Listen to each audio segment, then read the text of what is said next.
Hello, comrades, and welcome back to the Ushanka Show. Здравствуйте, товарищи. Well, I decided we're going to take a break from making videos about Soviet humor. I'm afraid that several of my viewers maybe have their stomach hurts and jaws hurt from laughing so hard from the Soviet jokes. And we're going to talk again about Soviet leaders. I covered pretty much everyone except Comrade Lenin and Comrade Stalin. So today we'll talk a little bit about Vladimir Ulyanov Lenin. And what I want to do, I want to talk about my memories as a Soviet child since I was born in 1971. You can find tons of information online about Lenin, Wikipedia and other sources. I don't want just to repeat all those information things. I just want us to share with you my memories about what I learned about Lenin and what I remember till now about Lenin from growing up in Soviet Union.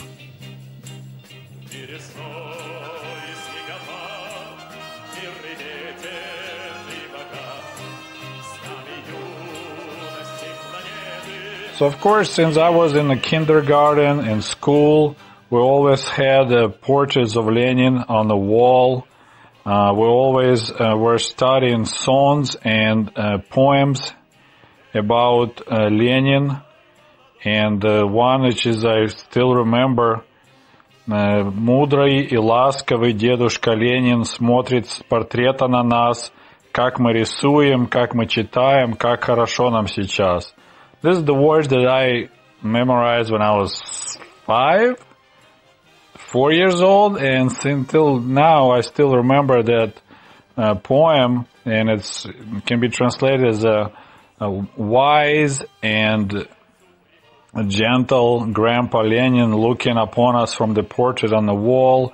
He watches how we paint, he watches how we do things and how we're happy right now. So that's kind of the general impression was made about Comrade Lenin on kids, that he was very nice, very sweet, and very smart. And of course, we had a lot of so-called socialist realism. There was a socialistic realism. That was the kind of art promoted by Stalin. Now that's when if you want to be an artist and you want to be successful and you want the government to support you, you want to create pictures that show positive things about socialism, about life in USSR and historical moments. So there'll be art about Lenin, and a lot of it was like famous picture Ходоки у Ленина, and other ones show him that he cares about people and listens to them, and he very nice guy.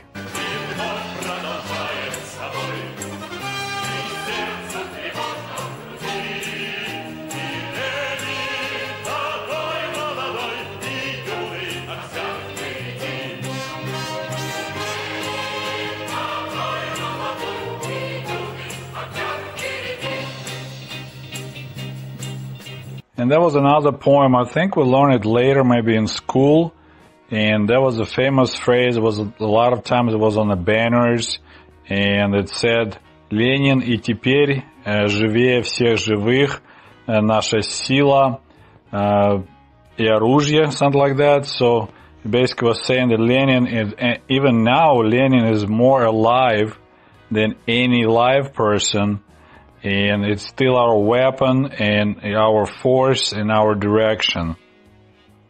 So if you look at those things about Lenin, how it was promoted, the only comparison I can make is like he was Soviet Jesus. He was also had a woman in his life. In case of Lenin, he has a Krupskaya. For some reason, she didn't take his last name. But they never had kids together, but she was like more like his friend than wife. And he died prematurely. He was born in 1870 and he died in 1924, so he was only 54 years old. And if you know, he got shot and apparently a bullet was poisoned. And so after that, he was sick for a long time and he passed away. So kind of a lot of similarities, then his image is everywhere. Everyone is kind of like looking upon him for advice. So that was pretty much, they made out of Vladimir Lenin, they made Soviet Jesus. Another interesting thing I recall from his childhood, Vladimir Lenin at that time, his last name was Ulyanov, and later he took Lenin as like his party, I forgot what the word is when you take a different, like a pen name, right? Like Stalin, actually his real last name was Jugashvili, real Lenin's last name was Ulyanov. So when he was maybe, 9 years old or something like that, his older brother, he was a terrorist, domestic terrorist. A lot of students that weren't happy with the Tsarist Russian government, they were placing bombs or throwing bombs and trying to kill Tsar, trying to kill his ministers. So his brother Alexander got caught and got executed by hanging as a terrorist. And there is a famous painting of a grieving mother, you see right here. So mother is crying because her son got killed, got executed, and Yan Volodya Ulyanov staying next to her. And apparently he said these famous words, "Мы пойдем другим путем," like we're gonna use a different way to fight the regime. And I just found out that he didn't say like that. It actually was a part of the poem written about Lenin later, I think by Mayakovsky. But it became "Мы пойдем другим путем" was another, like this cliche phrase that everyone can think of Lenin that was dead. Like even as a little kid, he already knew that he gonna be fighting the Russian regime, fighting the Tsar, and become a leader of the socialist revolution in Russia. And as I said, as a Soviet Jesus, Lenin's images were pretty much everywhere. When I became Oktyabryonak in school in the first grade, I had a little star on my chest with the little picture of Yan Volodya Ulyanov. When I became a pioneer in the third grade, besides the red tie around my neck, I also had a little badge, and it's also had image of Lenin. Then later, when I became a Komsomolets, a member of Komsomol, which is a young communist organization, and it was called Leninsky Komsomol, I also had a small badge. It looked like a red flag, and it had a little image of Lenin. So everywhere you look, it was Lenin, Lenin, Lenin. And of course, we have to mention the fact that one of the most important, biggest cities in Russia, Petersburg, St. Petersburg. Well, it was St. Petersburg. Then when the World War I started, and Russia was fighting against Germany, it was decided that Peterburg sounds too German, so they changed to Petrograd. It's Russian. Grad is like a burg. It means city. And later, it was renamed Leningrad. So the fact that they ripped one of the most prominent names in Russian history, Peterburg or Petrograd, and made it Leningrad, it tells you what the level of cult of personality was about Lenin. Then, of course, everywhere Lenin lived or something like that, names were changed. Like, I believe, I'm not sure if it's still Ulyanovsk, but his original hometown, I think, was Simbirsk, was renamed to Ulyanovsk. Then we had Leninsk. There also was Leninabad, and other towns were renamed after Lenin. Another interesting Soviet detail, every town, every city, and most like big villages had a street named after Lenin. So there'll be Улица Ленина, Lenin Street. Just like in America, every town has Main Street. Every Soviet town had Lenin Street. And of course, monuments of Lenin was everywhere. For example, in Kiev, we had a huge museum of Lenin, and Lenin had nothing to do with Kiev whatsoever. He never visited Kiev, but they decided we need to have a museum of Lenin in Kiev, so they made that. Then we had this huge monument right downtown. The square was called the Октябрьская революция, so October Revolution Square. Later, after Ukraine became independent, it was renamed to Independence Square, and they took down the monument, but there was this huge monument with the Lenin and a bunch of other characters like workers around him, and right downtown. And a little bit further, also downtown, there was a smaller, old monument of Lenin. That one actually has really interesting history. The big one I mentioned already on the Independence Square, it was removed shortly after Ukraine became independent because that was just totally out of place, huge. The other one, a small monument, was very old and it stayed for quite a long time. It was taken down just several years ago during the Orange Revolution.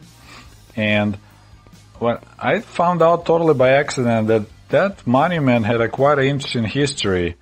So it was made out of red marble, and originally it was made for the Soviet exhibition in New York City.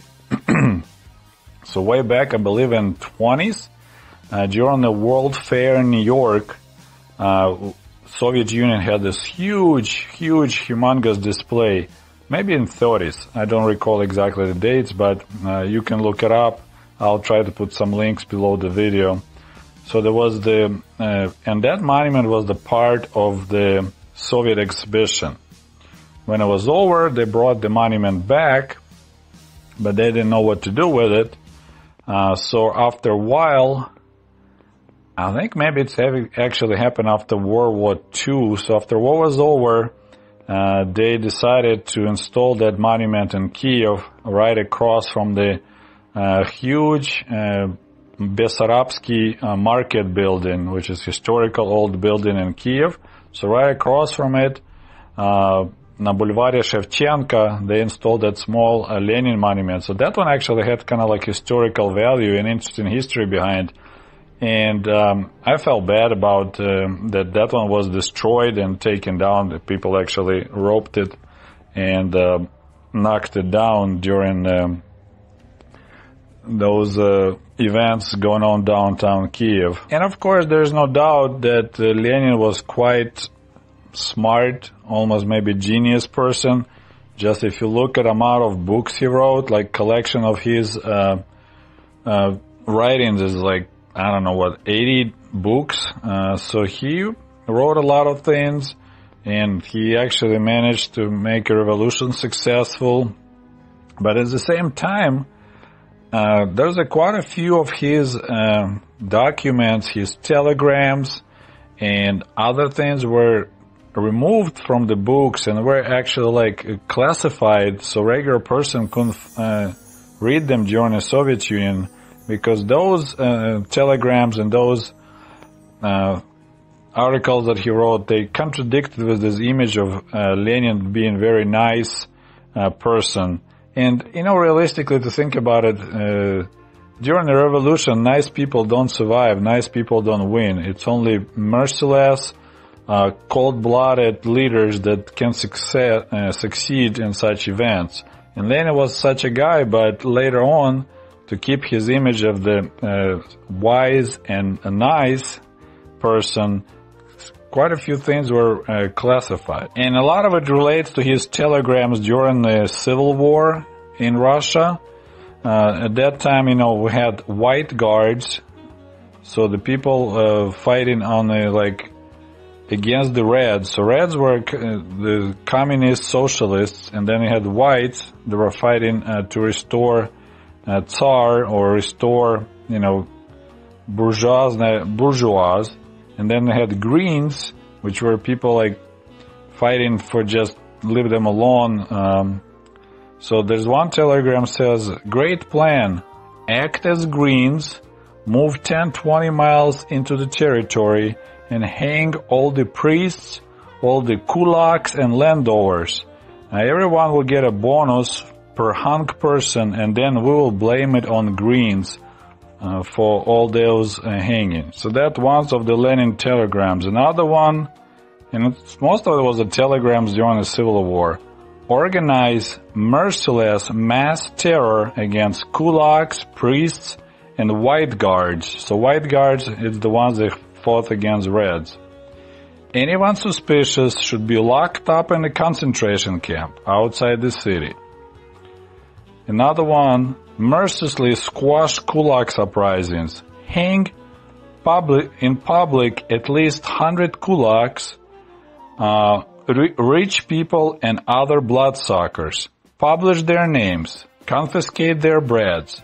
Take hostages. So you could see Lenin wasn't Mr. Nice. I mean, this is all business, and it's all cold-blooded, no mercy fight against rich people or even kulaks, you know, peasants that had some money or some land.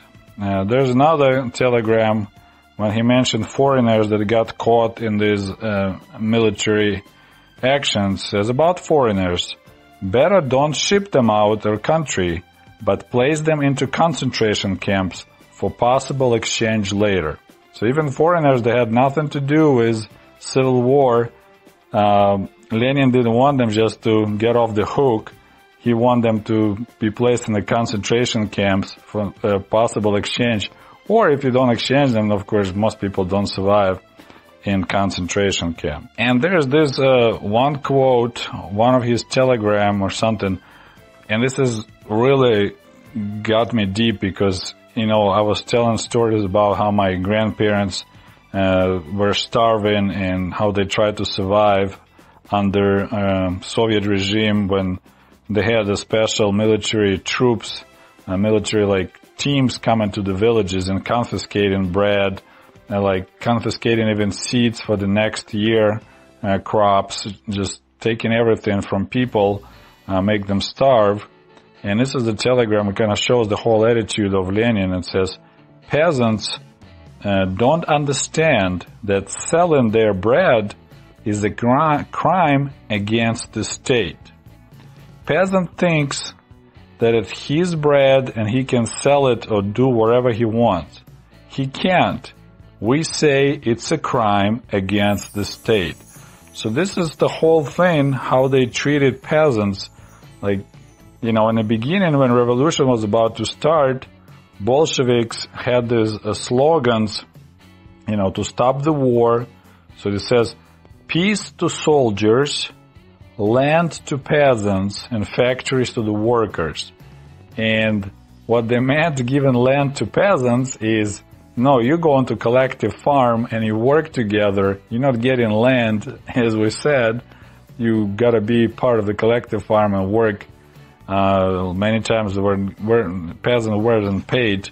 They just worked for the check mark. But that quote about that peasants couldn't sell their own bread because there was a crime against the state kind of tells you just how horrible the attitude was towards poor peasants in Soviet Russia, Soviet Union. And of course we need to mention mausoleum and the mummy of Lenin, which is, I don't think even Lenin himself would approve what Stalin decided to do with him, or maybe it wasn't Stalin's decision, but the people at power after Lenin passed away that preserved the body and put it in a public display. This is totally not in like a Russian tradition to do something like that to your body. The only things I seen like that was in Kiev. The monks dug the caves and they placed their holy people in like the sarcophagus, and that's what the people go and pray to, and they kiss this, sarcophagus, and they think they're gonna get healed or get extra health. So they did exactly the same thing to Lenin, placed them in this weird mausoleum right on the Red Square, and that's what people go and look at him. And of course, Stalin ended up in the same mausoleum for a while, and actually the mausoleum had Stalin, Lenin, Stalin on it, and then Khrushchev had a problem with that, and Stalin's body was removed. But this whole thing, as I said, is pretty much what was done to Lenin. They turned him into Soviet Jesus, and everyone was taught that he was the greatest leader, almost genius, and that he was the best person in the world ever. And of course, there's another good topic was discussion. What about if Lenin wouldn't get assassinated and he lived longer? How would life would go in Soviet Union? And of course, it's up for discussion, but definitely I think most of the Soviet leaders, they were over optimistic about revolution. They thought that population is ready for the global change, for the total change from capitalism to socialism. So that's how they acted. We just need to remove old chains, and free people will work and, exchange goods, and we don't need money, and we don't need army, we don't need police. And then several years later, they realized, oh crap, we need police, we need army. So Leon Trotsky was actually the guy who created Red Army, because they realized the whole idea of the militia, they're just gonna gather together and fight off any invaders, just didn't work. And over the years, they were kind of taking back a lot of things from the previous government.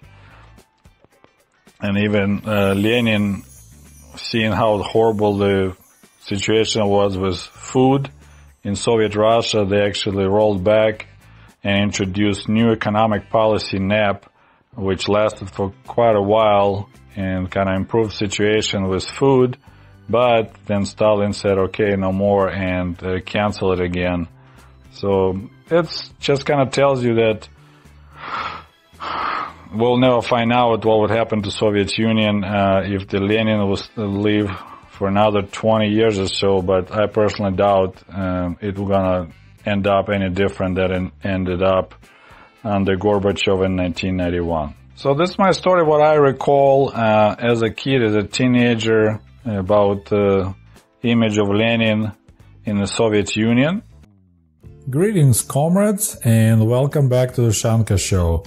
Today we will start our conversation about Comrade Stalin. It's quite a complicated topic, and Comrade Stalin had quite a complicated history. So I'll do my best, and I will share with you my thoughts, and I'll try to share with you some of the information that you maybe don't know about Joseph Stalin. And of course, I always welcome your comments and your ideas, because out of all the leaders that we discussed in my videos, Lenin, Khrushchev, Brezhnev, Andropov, Chernenko, Gorbachev, Stalin is probably the most complicated person to talk about it, because the people have such opposite opinions about his role and his rule. So here we go. Today we're talking about Comrade Stalin, part 1. I was born in 1971, so of course I didn't live under his rule. My grandparents did, but my grandpa never talked about Stalin. He was really in love, you would say. He really liked Brezhnev. I guess because life of the ordinary Soviet people was greatly improved, first under Khrushchev and then under Brezhnev. But I don't recall him ever talk anything about Stalin. And as I said, people still have really mixed feelings and mixed opinions because if you look back at the history, Joseph Stalin in the beginning, he was pretty much the god of communism, or then also he was called the father of all the people, the great leader or the great chief, because he was called Veliki Vozhd, and Vozhd is more, you can translate as a chief, like Indian tribes, native Indians had a chief. That's how we called, people used to call Stalin the great chief, or some translate as a great leader. Of course, later, Khrushchev knocked him down off his pedestal, and the latest, what people talk about Lenin, Stalin, and actually that's like almost official modern Russian government opinion about Stalin, and he was effective manager. And I want to share with you right away my opinion, so you don't have a question like, what, Sergey, your opinion about Stalin? The main thing about Stalin, that's what people mentioned, that when he took over the government, took over Russia or Soviet Union, they call it that he inherited Russia with Saha, which is Saha, it's like a plow made out of wood, pretty much, so wooden plow. So he inherited Russia with a wooden plow, and when he died, he left Russia with nuclear bomb. So this is, his achievements from 1920s until 1950s, when he passed away. Soviet Union had a giant leap in industrial development and technological development. Soviet Union won the war with Nazi Germany, so it sounds like a great achievement. The question is, what was the price? And the question was, the juice really worth the squeeze? And that's what we'll talk about a little bit later. As you probably know, Stalin, it actually wasn't his real last name. His real name is Iosif Djugashvili, which is a classic Georgian last name. A lot of their last names end with Ili. He actually had quite a few nicknames, or I'm trying still to learn how to say this word correctly. It's alias, right? A-L-I-A-S, or pseudonym. He was called Soso when he was a kid.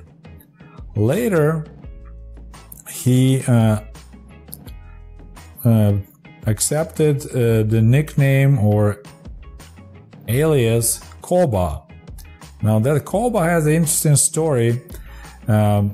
It's actually a character, it's similar to Robin Hood, so it's a Georgian. And again, Georgia is the country next to Russia, it's not Georgia, United States. So there was a story about Koba, who was like a criminal person, but he was just like a Robin Hood. So he was robbing rich people and giving money to poor people. And Iosif really liked that story, that book, when he was a teenager, and he liked to be called Koba. And later on, when he became a leader of Soviet Union, and he was known as Iosif Stalin, only his very close friends and party leaders like Molotov, Beria, they were allowed to call him Koba. Otherwise, he was only known as Stalin. Almost all Russian revolutionaries took some kind of alias. So if you know, Lenin is actually, his real last name was Ulyanov. Trotsky, his last name is Bronstein. I don't recall, I'm sorry, I was too lazy to search. Bukharin, it's also not a real name. Kamenev, Zinoviev, and so on. A lot of Russian revolutionaries were of Jewish descent, and since many Russian people didn't like Jews, they tried to get rid of their Jewish sounding last names, because, if you say my last name is Bronstein, everyone would know that you're a Jewish person. And also, since you're a revolutionary, you want to show that some kind of, you have a character, so they picked aliases that sound really strong. For example, Kamenev means like made of stone. Molotov, I don't know if that's actually his real last name or not, but it's like it's a hammer. And Stalin, it's pretty much like made of steel. So this is what his actual last name means. Iosif Stalin is Iosif, which is made of steel. But his first party nickname, as I mentioned, was Koba. And I read that he first picked, because Koba, it kind of doesn't sound professional, revolutionary last name, or alias, so he picked Stalev, but it didn't sound right, so then he changed it to Stalin, and that's what became forever Iosif Stalin. They became his name, and that's how he will be remembered. Now, he was born in the family of the shoemaker, who was really a hardcore drinker. Of course, he was born in Georgia, grew up in pretty rough conditions. His mother was a very religious person. His dad was really abusive, so he was beating up on him and his mom. So he grew up, he even didn't know how to speak or write Russian. He was a Georgian 100%. He never got any real education. As I mentioned, his mother was very religious, so she wanted him to become a priest. He had a hard time to get into the church seminary, Церковная семинария, because he couldn't speak Russian well, but he finally managed to get in there, and it's exactly where he actually got introduced to Marxism ideas, was in a church seminary. And after he got introduced and he really liked the idea of Marxism, he got in trouble and was kicked out of the seminary, so he never had any degree, any full, complete education. And there's a quite interesting story. There was a conversation that happened between Iosif Stalin, when he was already a leader of Soviet Union, and famous Soviet air designer, we call them constructor, so the person who designs airplanes, Nikolai Polikarpov. He's a famous for designing one of the most advanced fighter planes before World War II, E-16 or I-16. I believe he also designed I-15 Chaika, the seagull. So during tests of this new airplane, I-16, Stalin mentioned to Polikarpov that, kind of with a little bit of a pride, that that I know that you finished the seminary and I never finished seminary. And I was kind of like, snotty comment like, look, you're just designing airplanes and I rule the whole Soviet Union and I never finished the seminary.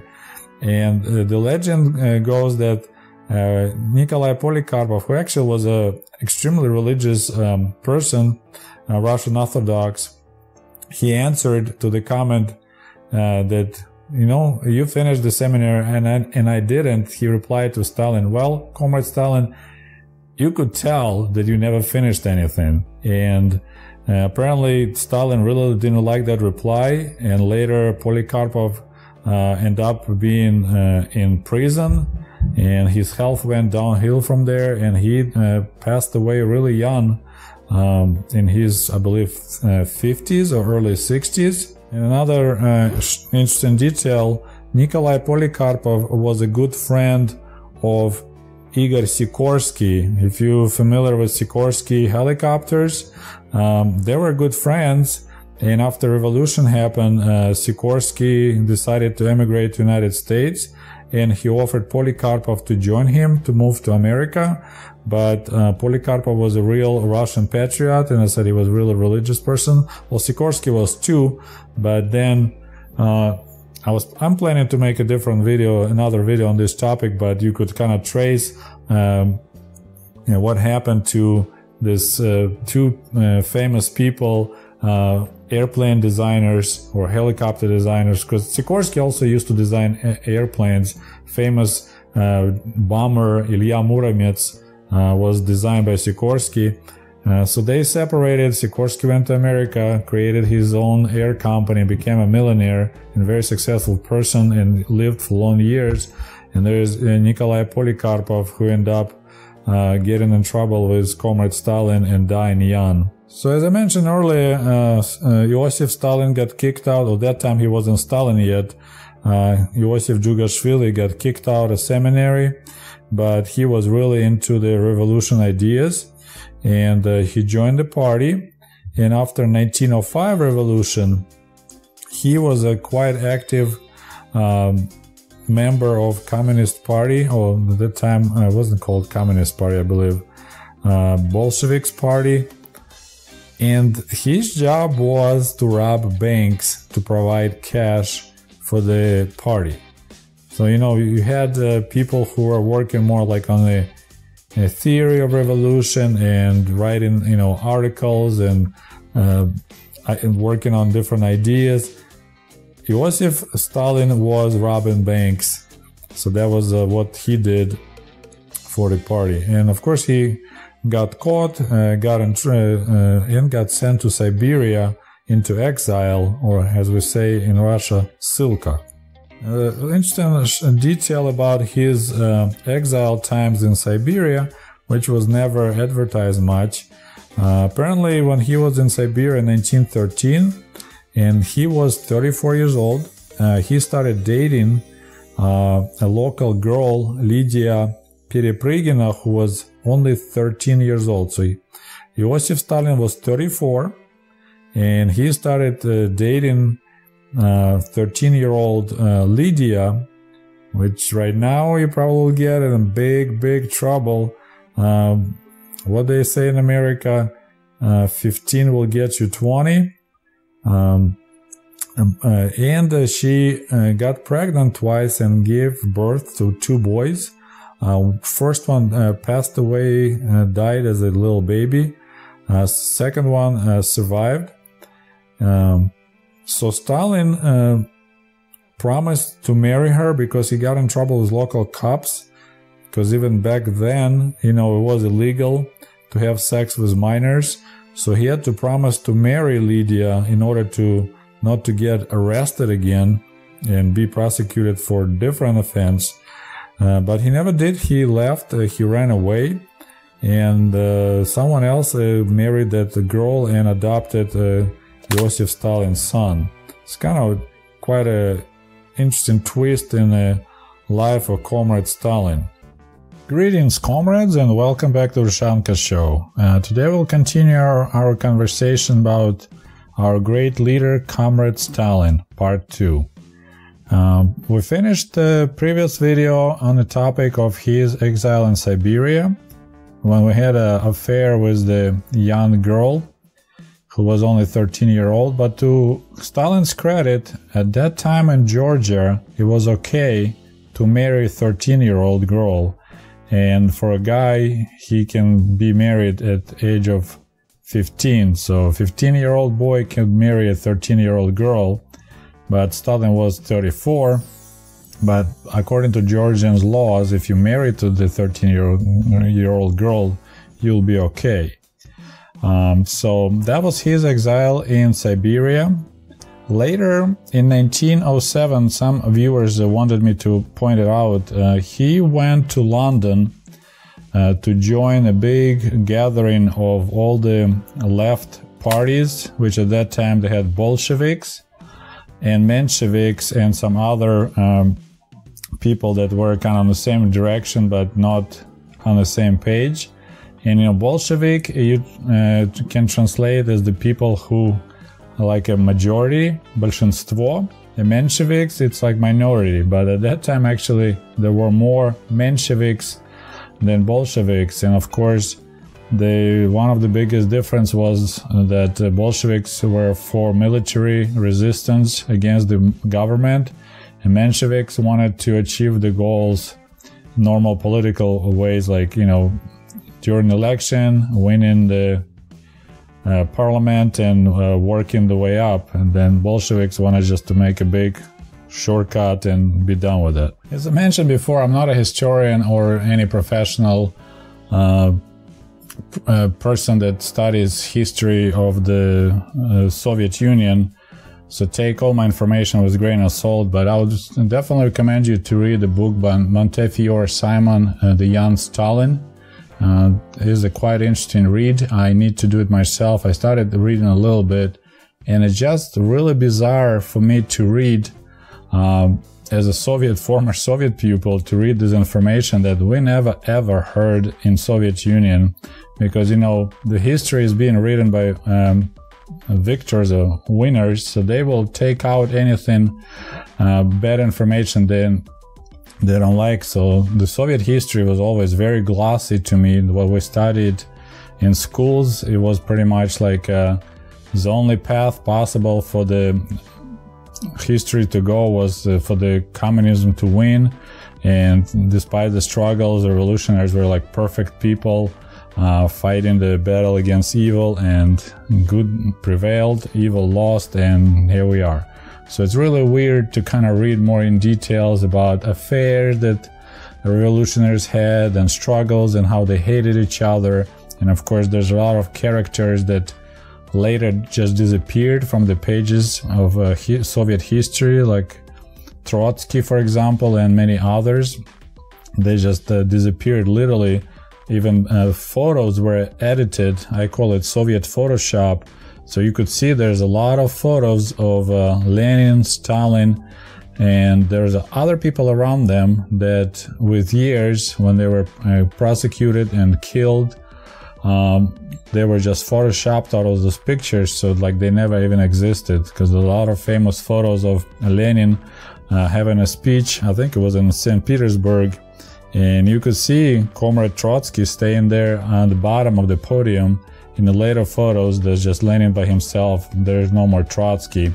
He was removed.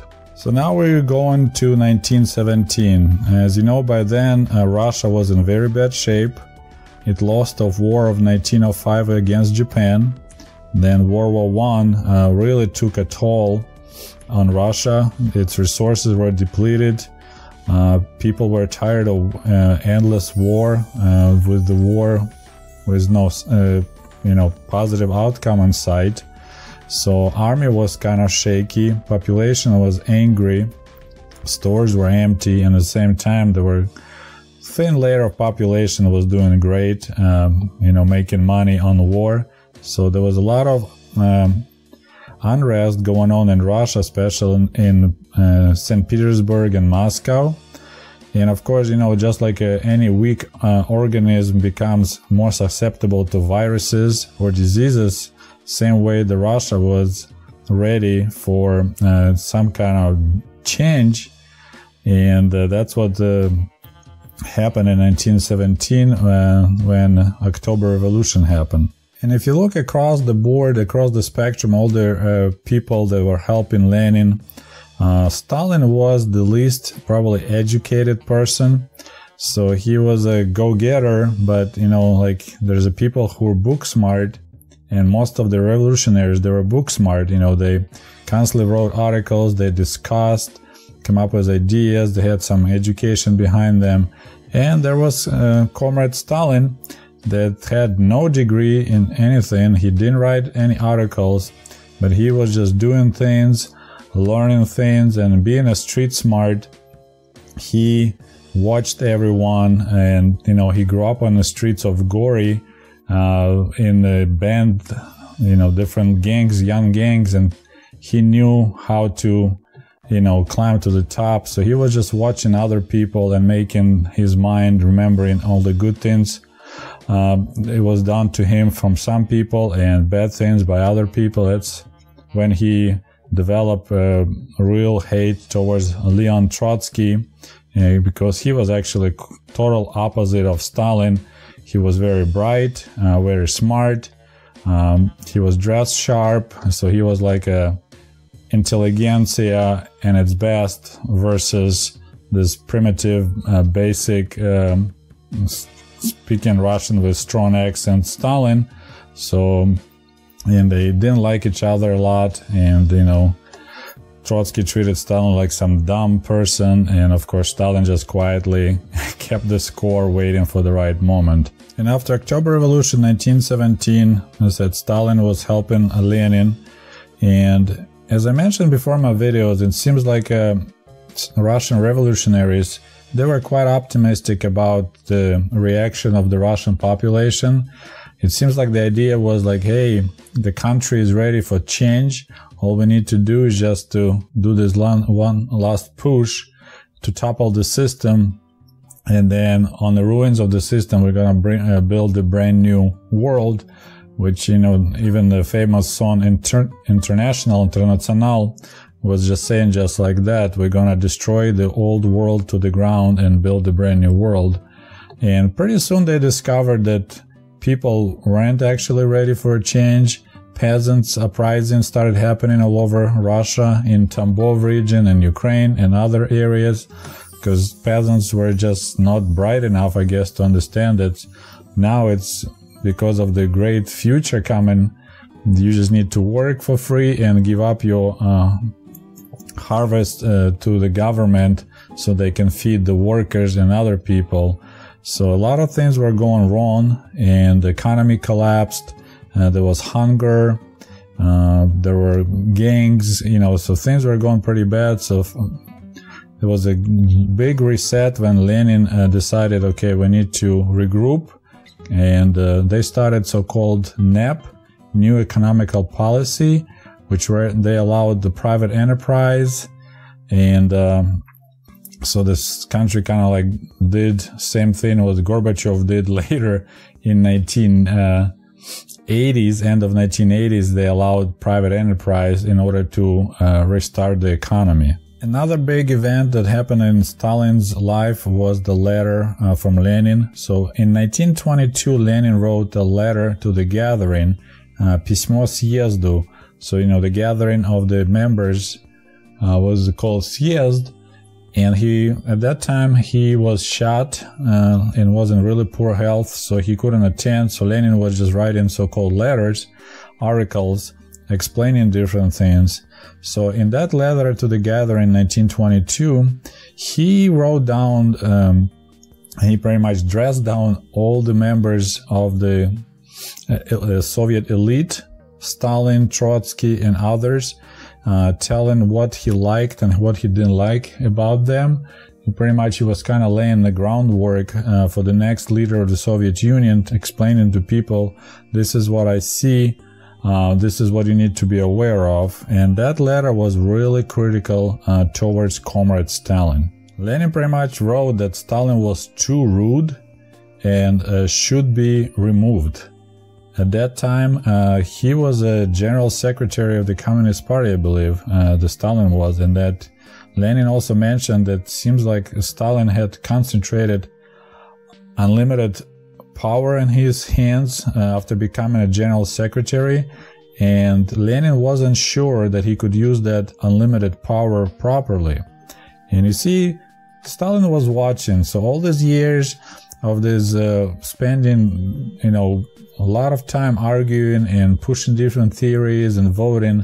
So Stalin kind of got the idea there's a lot of time and energy being wasted on democracy, and it's way easier to operate if you just have one person that makes all the decisions, and of course he would be the person who would do that. So after becoming general secretary, he started kind of concentrating more power in his hands. In that letter, Lenin was very critical to other people too, including Leon Trotsky, which it seems like at that time, Trotsky was pretty much a number 2 personality in the Communist Party after Lenin. And he named Trotsky that as the most talented person in the current Central Committee.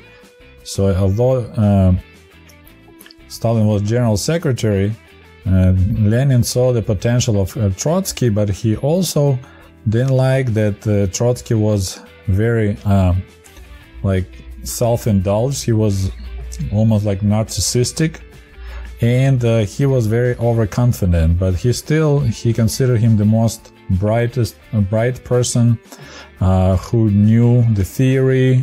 He was very talented about writing stuff. So of course it's Lenin's letter painted a big giant target on the Trotsky back for Stalin. This famous letter of 1922 was read in 1924 during the gathering to all the deputati, and Stalin was of course very upset, and like we say in modern days, was butthurt, and he offered his resigning. He wanted to resign, but for some reason, who knows why, other members of the Central Committee objected that, so he remained as a general secretary. And later, of course, that letter was called bogus, and it disappeared. It was you could actually get in jail if you will have in possession of this letter. So that letter disappeared for years. It was a top secret paper, and no one could use it. Only after Khrushchev launched his attack on a Stalin heritage in end of 1950s after Stalin's death, that letter kind of came up again. But this is the major impact against Stalin, is the fact that his teacher and his kind of mentor Lenin mentioned that Stalin as a leader of the Soviet Union would be a bad idea. After the death of Lenin, of course, there's another thing that always bothers me about Soviet system or any socialist system. If we see any country that tries socialism, China, Cuba, North Korea, Soviet Union, no good system of transferring power. Like regular people, they're not involved whatsoever. If the leader dies, it's a top brass that decides who's going to be the next leader. In case of Northern Korea, it was basically like in a Tsar or the king, you transfer power to your kid. In Cuba, it was power transfer to the brother, Castro's. So same thing with Soviet Union is people don't decide who your next president. We kind of have like democracy here in America. We have voting, although we can talk about that a lot in length, but right now. So after the death of Lenin, there was a lot of these political games trying to, win other people votes to become a next leader. So of course the main candidate was Leon Trotsky versus Stalin, and actually some other guys like Zinoviev, Bukharin, they were pushing Stalin. So they're thinking like they're using him as a pawn. Like they knew they had no chance to win election against Trotsky, but if they will put Stalin in the front and they were behind his back doing all the work, they're like being a gray cardinal, that was their plan. But as a result, when Stalin became the general secretary of the Soviet Union, the ultimate leader of the country, one by one, all his proteges were removed and killed. Zinoviev, Kamenev, Bukharin. Trotsky was exiled first to Kazakhstan, then he had to leave the country, and then he ended up in Mexico. As you know, he got killed with ice pick. So Stalin was really to the point about going after his enemies, and he knew that the best enemy is the dead enemy. So anyone who ever did anything against him or knew anything about him was in the end purged, destroyed, and disappeared from this planet. Alright, comrades, I hope you enjoyed my story about Comrade Stalin, part 2.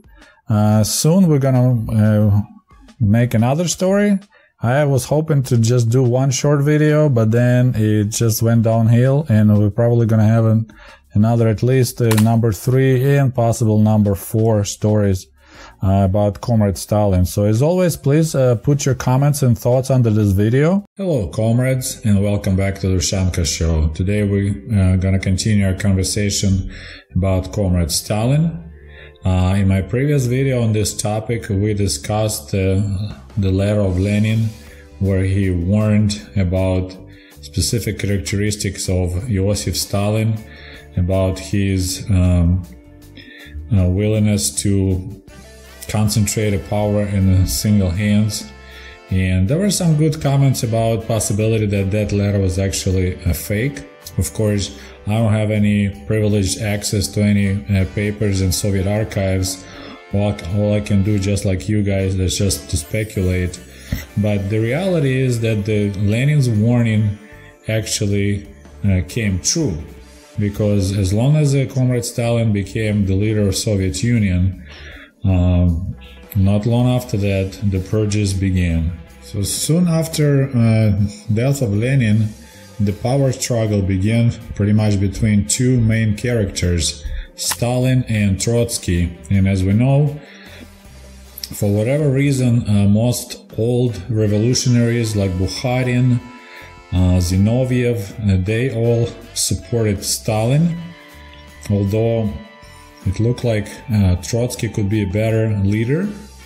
He was smarter, he achieved a lot of things during early years of Soviet Union, and he actually was the person who founded the Red Army. But for whatever reason, Grigory Zinoviev, as well as Nikolai Bukharin, Lev Kamenev, they all played their own games, and I think they considered the fact that Stalin would be a better choice, easier person to control versus a flamboyant Trotsky. And as a result, Stalin became the leader of Communist Party of Soviet Union, of Bolshevik Party, and Trotsky was sent to exile first to Kazakhstan, and then he ended up being in Mexico. So the Great Terror in the Soviet Union started around 1934, and it started with this mysterious killing of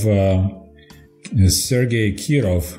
His real last name was Kostrikov, who was a very, very popular communist leader in Leningrad, former St. Petersburg. No one knows, of course, why Stalin saw him as a threat, but the fact it was a kind of weird assassination. And in 1936, it was a Grigory Zinoviev's turn.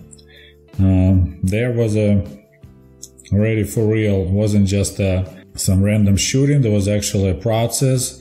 It was announced anti-Soviet joint Trotsky-Zinovsky Center was discovered with a lot of traitors, and Grigory Zinoviev was executed in 1936. The interesting detail that the people who participated in the execution, which was Yagoda, Yezhov, and Stalin's guards leader Paukar, they all themselves got executed later.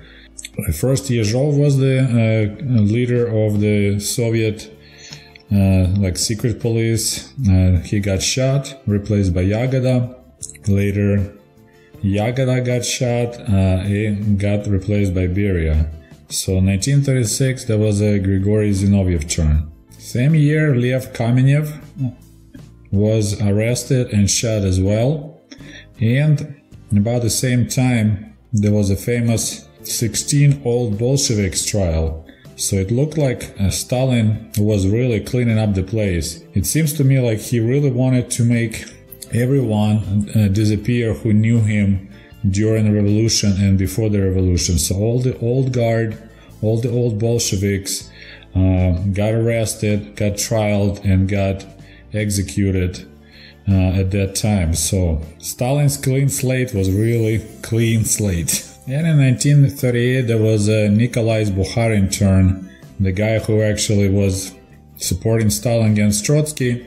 But in 1938 Stalin didn't need him anymore, and he also got arrested, trialed, and executed. And this is when in 1937 we have Red Army purges started. And Soviet Army purges were like the biggest mystery of all, because Stalin really basically like chopped the head off of the Soviet Red Army. Most marshals got killed, got shot. All the upper echelon, military echelon was destroyed. And that may be one of the reasons why Red Army fought really poorly in 1941 and 1942 against Nazi Germany, because anyone who was experienced military leader was killed, and the new officers, they got promoted rapidly, so you could be a lieutenant or major, and next thing you're a general. But of course, having a title doesn't mean that you have experience. And I said, it's still till these days, no one sure for sure why Stalin wanted to destroy leadership of the Red Army. One of the viewers pointed out that maybe it was another concern that they wanted to overthrow him, and he somehow found out about it. But the fact is that Red Army, right before World War II, got literally destroyed by Comrade Stalin. And another curious thing that I called Soviet Photoshop is that during the Stalin regime, it was really popular thing to do is to change the photos. And of course, we didn't have a Photoshop, but people who were next to Stalin, but then later they got executed, they would be removed from the historical pictures, and then books will be republished. So, for example, Leon Trotsky disappeared from probably hundreds of historical photos during parades, being next to Lenin, next to Stalin. He just disappeared, as well as many other leaders like Yuriy and many others. There was the Soviet Photoshop. Now it's kind of looks silly, but it's really scary when you're next to Comrade Stalin and a year later you just disappear from the face of the earth, as well as from the history books. Of course, things changed a lot when I was a kid in late 1970s. Early 80s. Our history books didn't mention Stalin a lot. Basically, it was replaced with Communist Party. So under the leadership of Communist Party, we won the war. Under the leadership of Communist Party, we, had all these achievements, had a nuclear bomb. So Stalin's name wasn't mentioned a lot. And also same thing in movies.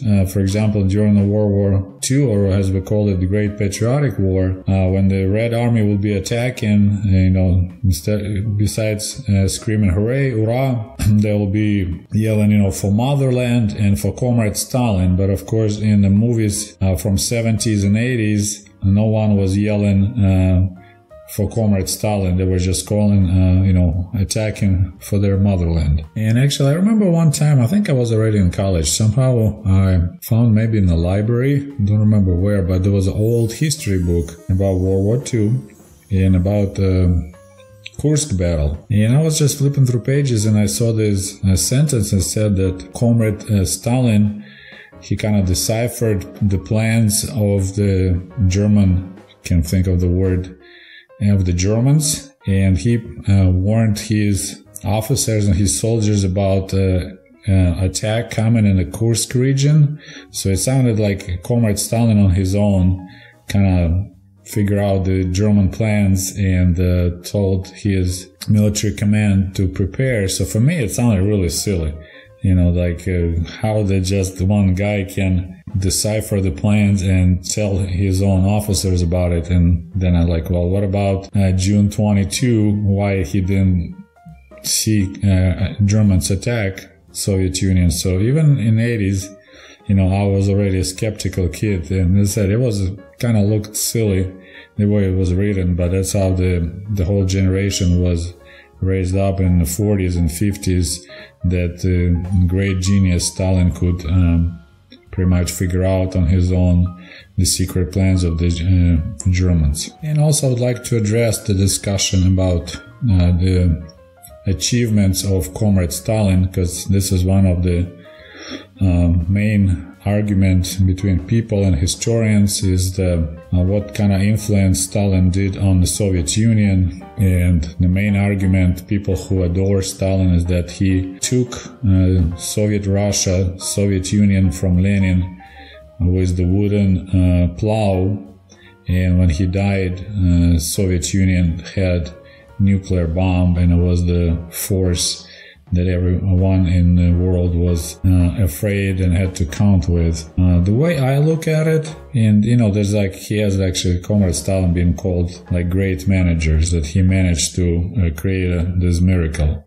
The way I look at the situation is, for example, if you have an average American family, you're making maybe $100,000, just say, or $50,000 a year, and you decided, okay, I'm gonna own Bugatti Veyron car, that fancy expensive car for $1 million. So if you're average American, this is sound like impossible task. There's no way, you can make enough money to buy a car like that, to afford it. So kind of Stalin was in a similar position. In the result, of course, if you really try hard, you can get that car. You may be able, your kids will starve because you didn't buy any food. You were saving all the money for the car. You sold your liver. You sold your wife's kidneys. You could do a lot of crazy things to earn money. And then as a result, your family is kind of destroyed. Kids died from starvation. But guess what? You were a great manager. You put your aim to own this fancy Bugatti Veyron, and here you go. So you achieved what you wanted. So this is how I look at the achievements of Comrade Stalin. There were somewhere between 3 to 8 million Ukrainians starved to death. There's a lot of Russians starved in the Volga region. He sent hundreds of thousands of people to Gulag, to pretty much the slave labor. So the cost was extremely high. And if you think the price was juice was worth the squeeze, then yes, you can call Stalin a great manager. Another thing, it seems like Stalin really didn't care about his policy being going into the future. I know how much the truth about the movie The Death of Stalin, there was kind of, comedy making fun of it. That's a lot of it historical events. There was quite a locomotion going on in Moscow after the sudden death of Stalin, but he never cared about preparing someone who can take over and continue his policies. And the whole concept of claiming if Stalin was still alive, Soviet Union will be still going strong, it's just not physically possible for the person as great as Stalin or Castro. No one lives forever. So you need to create the system when your policies and your ideas just moving forward. You create the system when someone can take over and continue, but otherwise it seems like all that Stalin cared about is about ultimate absolute power. And when he died, his pretty much country was like without captain, without any direction. And of course, after this behind the doors hustle and bustle, Khrushchev became the leader of Soviet Union. Okay, so this is the last story about Comrade Stalin. I hope you enjoyed this video. I want to apologize. I'm running cold. I'm under the weather, so I'm constantly trying not to cough when I'm making this video, so I apologize for that. But as always, I welcome your comments. Please post under the videos what your thoughts about Comrade Stalin. Здравствуйте, дорогие товарищи. Hello, comrades, and welcome back to the Ushanka Show. Today we will talk about Nikita Khrushchev, who was the leader of Soviet Union for 9 years, from 1953, when Comrade Stalin passed away, and all the way until 1964, when he was forcefully retired while being on vacation. This forceful retirement made him the second Soviet leader who didn't die while being at power. So the only Gorbachev and Khrushchev are two Soviet leaders who survived being a captain of the Soviet ship. I was born in July of 1971, and Comrade Khrushchev passed away on September 11, 1971. So for 2 months, me and Nikita Khrushchev lived together in Soviet Union. So that's that short period of time when we were on the same page with the former leader of USSR. Soviet leaders always liked awards, and of course nobody could beat Leonid Brezhnev with his deep passion for any shiny medal he could get. Khrushchev still had quite a few awards himself. He was the hero of Soviet Union one time and hero of socialist labor 3 times. And looking back, comparing the Khrushchev with the other leaders, I would say he was probably the most unusual person at power at the USSR. I probably could say he was the Trump of Soviet Union. One of the problems of countries like Soviet Union, Cuba, North Korea, when the power structure it's like a pyramid upside down. So you don't have a system when the death of the president makes the vice president a president right away. In Soviet Union, you had to get some kind of meeting of the leaders, and they should make a decision who's going to be the next leader of the Communist Party, which means the leader of Soviet Union. So after the death of Joseph Stalin in 1953, there was quite a locomotion in Moscow, including tanks on the Red Square, when several people were trying to become the leader, including Beria, who was the chief of secret police. But with the help of Zhukov, the famous World War II general, Comrade Nikita Khrushchev became the first leader of the Communist Party of Soviet Union.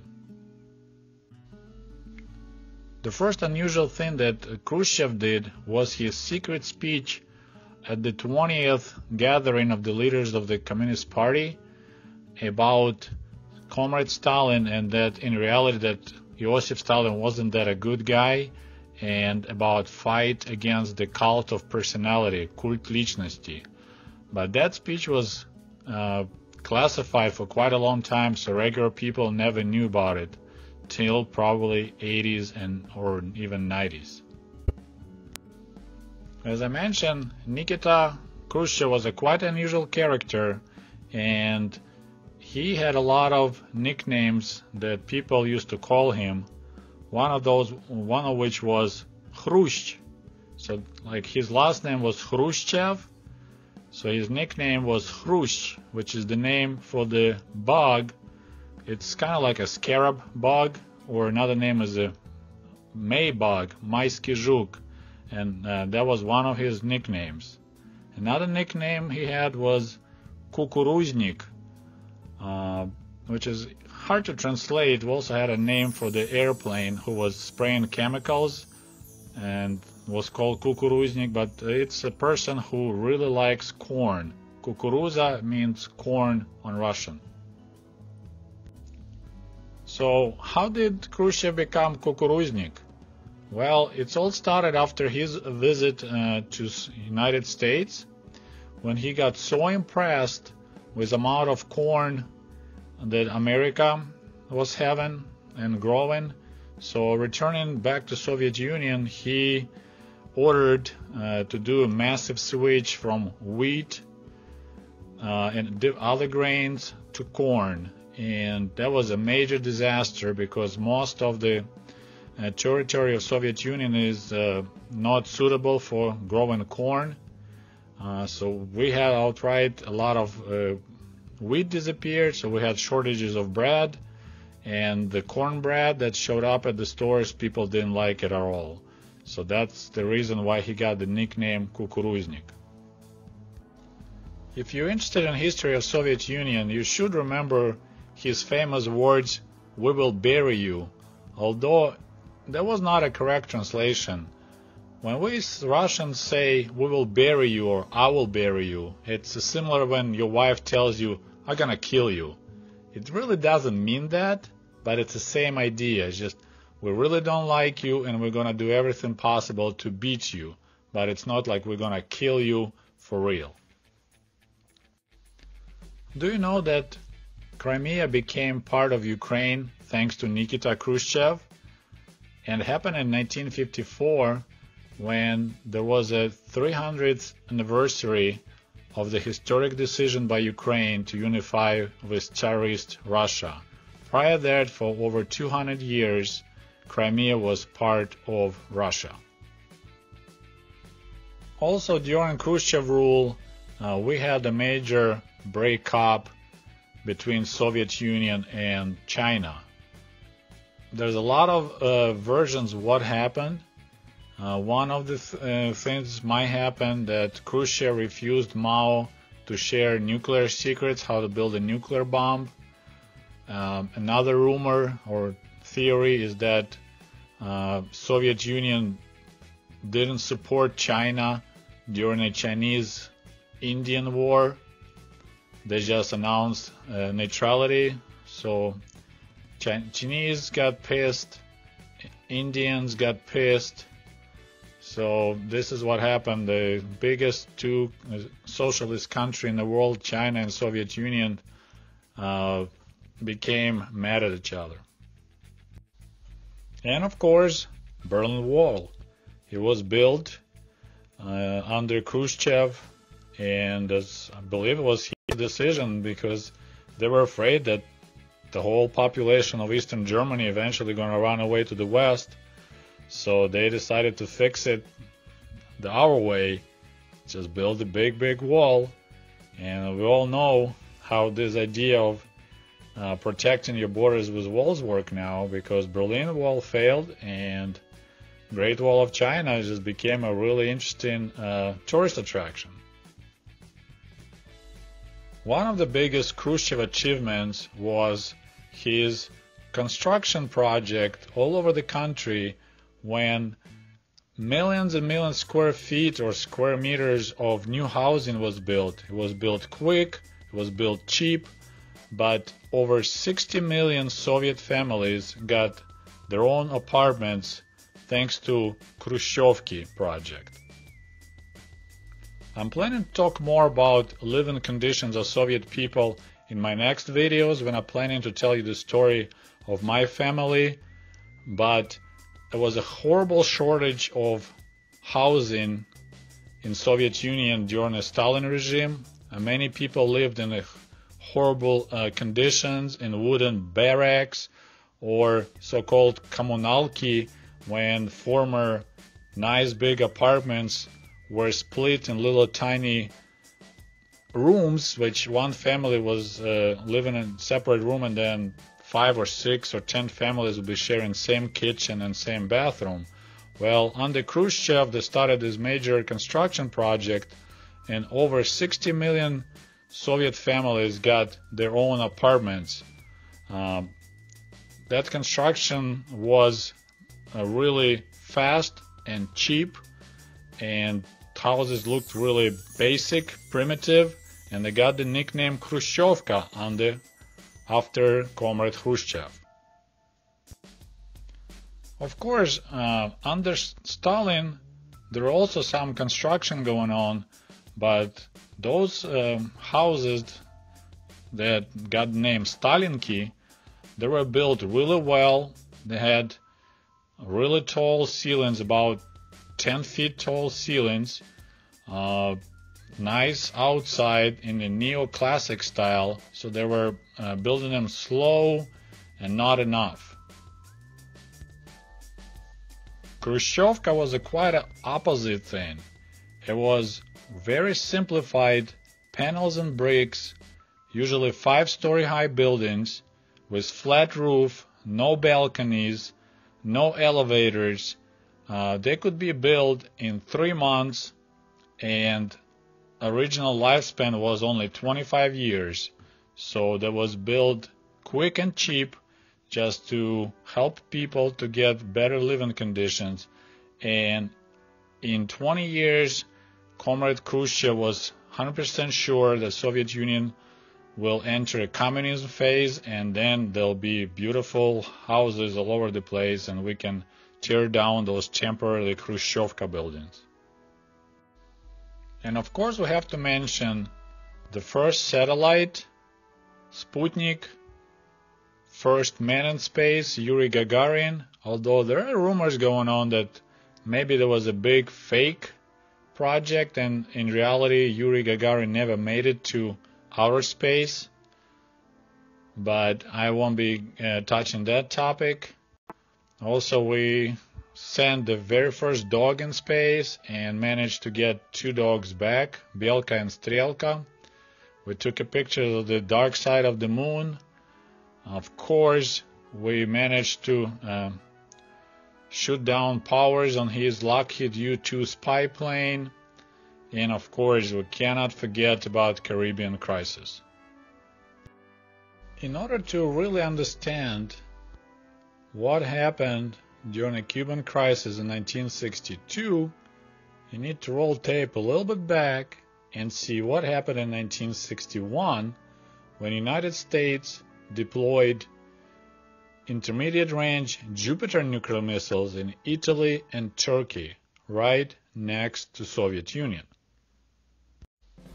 Khrushchev really didn't like that, so he decided to give Americans a little bit of the same flavor, and that's how the Soviet nuclear missiles end up in Cuba.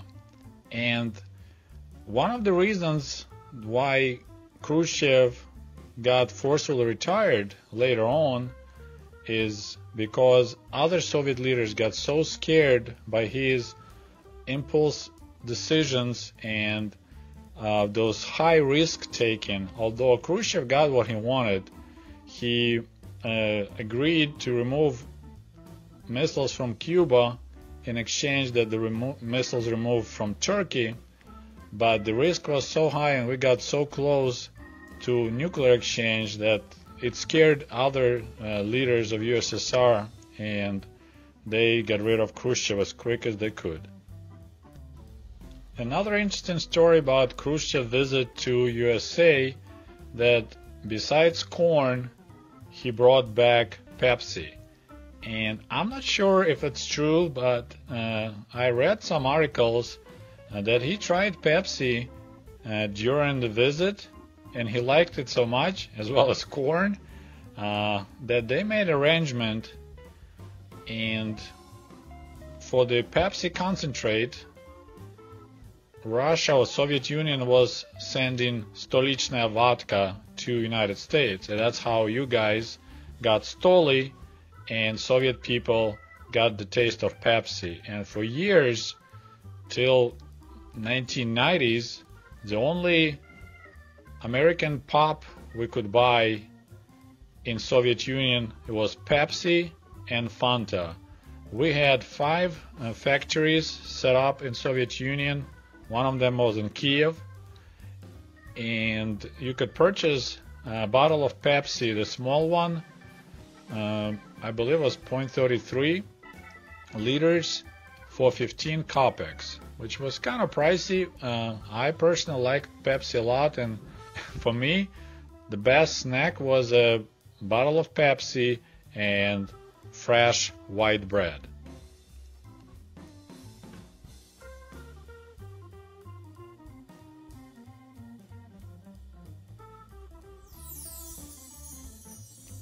So, I hope you enjoyed my story about Nikita Khrushchev. Hey, hello everybody, and welcome back to the Ushanka Show. Today is another answer to the question of one of the viewers, and according to his avatar on YouTube, looks like he is quite interested in Soviet Union and life in Soviet Union because he has a nice red banner. And his question was, what did Soviet people think about Leonid Brezhnev? Leonid Brezhnev was a president, we would say, but we didn't have official term president of the country. He was the leader of the Communist Party of Soviet Union, which automatically meant that he was the leader of the country. And he was at the power for quite a long time.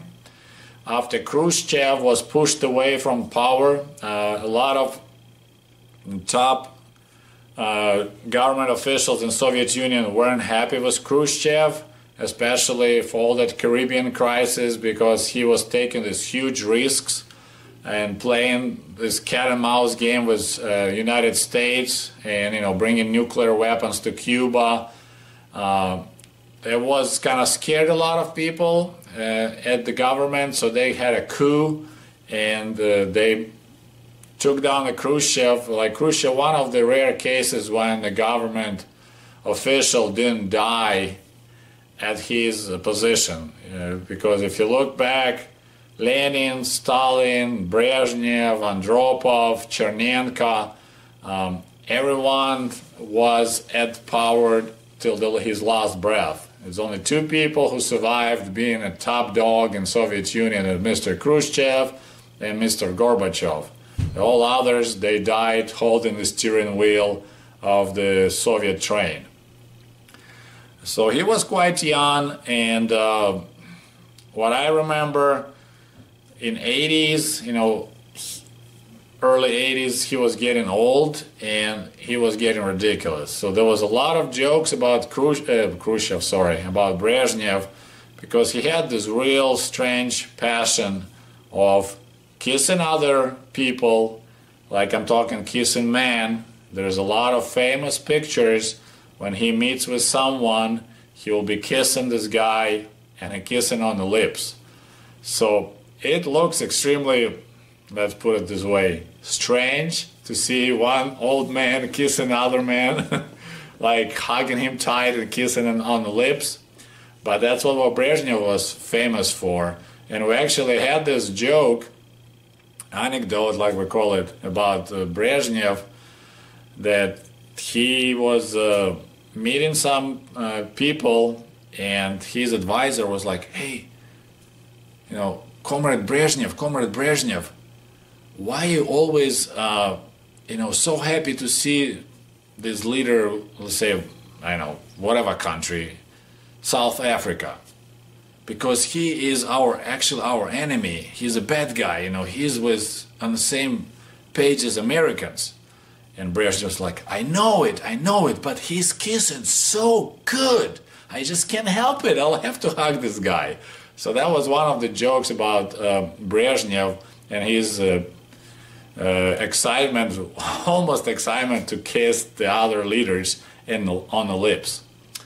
And also he had a really big thing for awards. He loved medals. If you look at the pictures of Brezhnev, his whole chest is just covered with, I don't say hundreds maybe, of different awards. He just loved awards.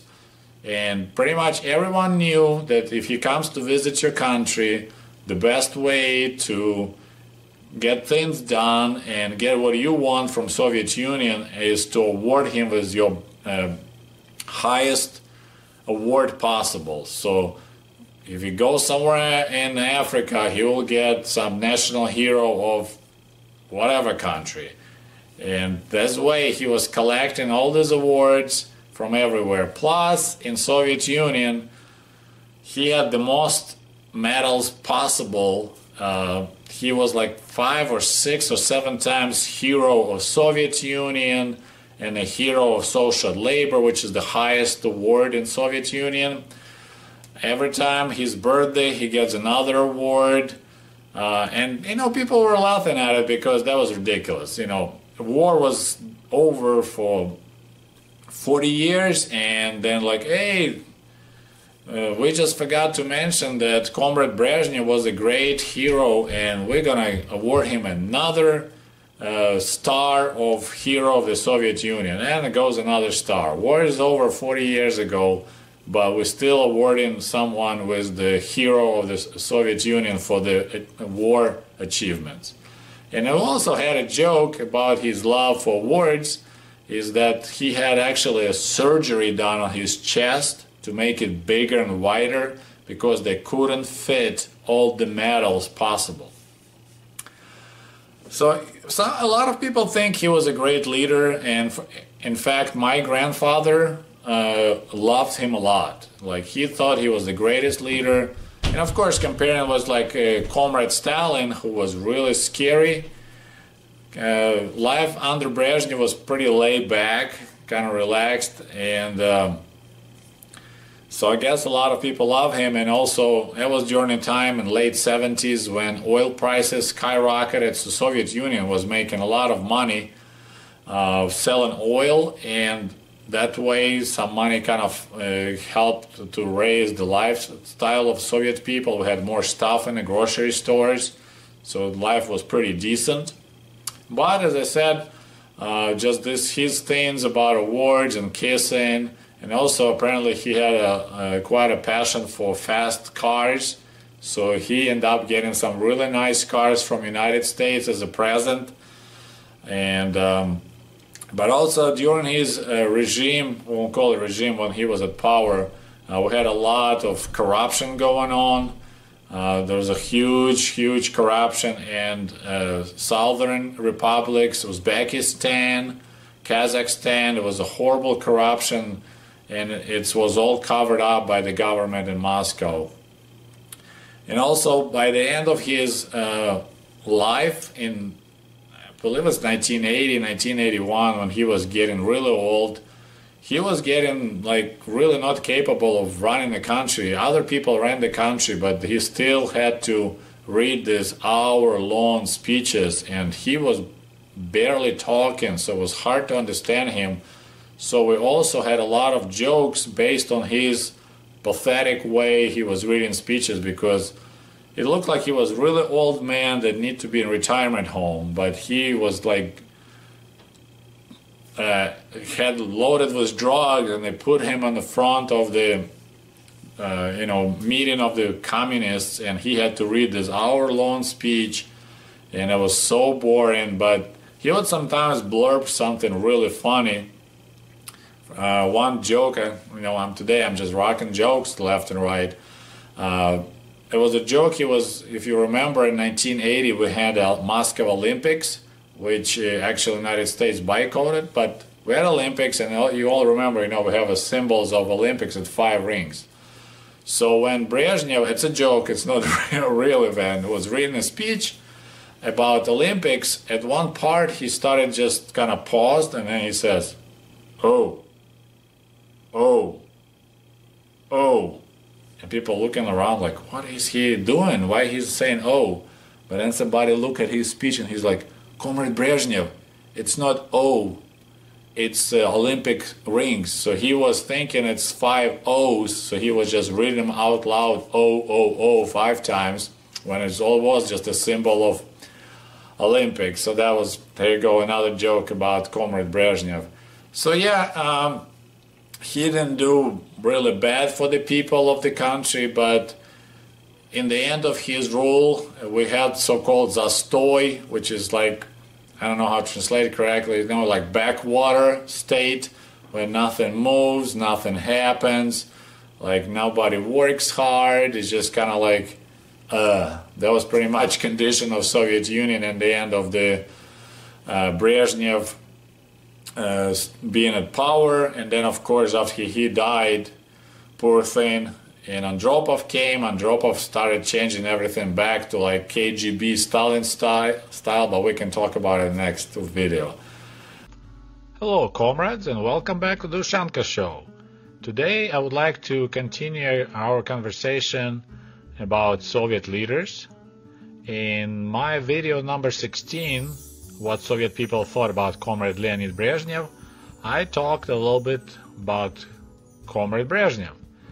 And now I would like to continue this topic, but we're going to do a little bit different. We're not going to go down all the way to Lenin, Stalin, and Khrushchev, since I didn't live there during those times. So we're going to go up, and the next person we will talk about is Comrade Yuriy Andropov, who became the leader of Soviet Union on November 12, 1982.